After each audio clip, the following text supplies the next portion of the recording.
इकडे ठाकरे गटाचे नेते अंबादास दानवे आज काही वृत्तवाहिन्यांवरती चांगलेच उखडले होते। दानवे भाजपमध्ये जाणार अशा बातम्या या वृत्तवाहिन्यांनी दाखवल्या होत्या। त्यावरती दानवेंनी खुलासा करत मी कुठेही जाणार नाही, मी ठाकरेंसोबतच राहणार असा पुनरुच्चार केलाय। त्यासोबतच या वृत्तवाहिन्यांवरती मी मानहानीचा दावा दाखल करणार आहे असंही त्यांनी जाहीर केलं। हे पा कोणतेही मतभेद नव्हते। त्यांनी तिकीट मागितलं होतं, मी तिकीट मागितलं होतं, एवढाच विषय।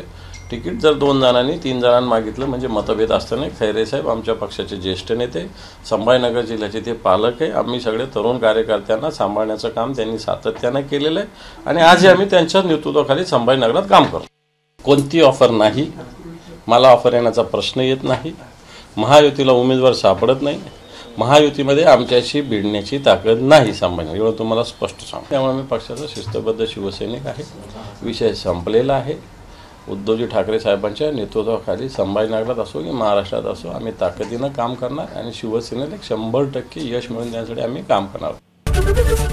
एबीपी माझा, उघडा डोळे बघा नीट।